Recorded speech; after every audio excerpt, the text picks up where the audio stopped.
Assalamualaikum warahmatullahi wabarakatuh.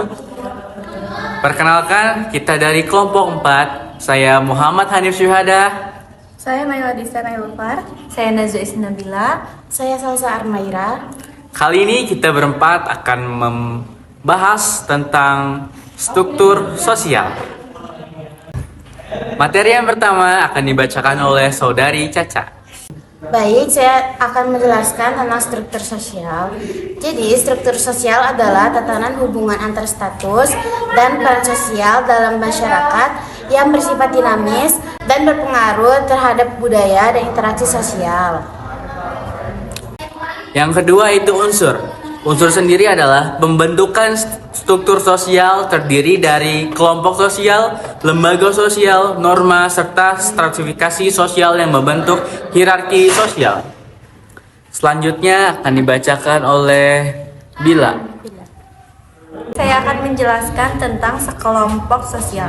Sekelompok individu yang berinteraksi secara teratur memiliki kesadaran diri sebagai bagian dari kelompok tersebut dan memiliki tujuan atau harapan yang sama. Selanjutnya akan dibacakan oleh Naila. Baik, di sini saya akan melanjutkan membahas tentang lembaga sosial. Lembaga sosial adalah seperangkat norma dan aturan yang mengatur perilaku atau pola perilaku komunitas. Lembaga sosial ini mengatur interaksi sosial sehingga masyarakat dapat hidup harmonis dan menjadi pedoman bagi individu dalam menjalankan peran dan fungsinya di masyarakat. Selanjutnya akan dibahas oleh Caca. Baik, saya akan menjelaskan tentang norma. Jadi, norma adalah aturan tidak tertulis yang disepakati dan dibuat oleh masyarakat untuk mengatur cara kita berperilaku dalam sehari-hari. Norma ini seperti panduan hidup yang membuat masyarakat bisa hidup tertib dan saling menghormati satu sama lain. Misalnya tata cara mengantri, berbicara sopan, atau menghormati orang tua, itu semua adalah contoh norma sosial. Selanjutnya akan dibacakan oleh Naila.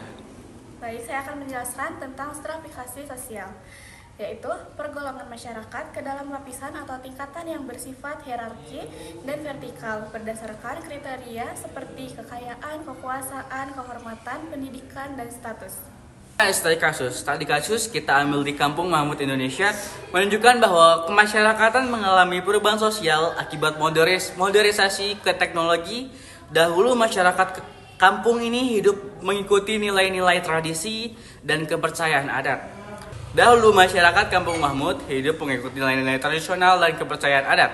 Namun, kini mereka menggunakan teknologi seperti radio, ponsel, serta lebih terbuka dalam berinteraksi dengan luar desa.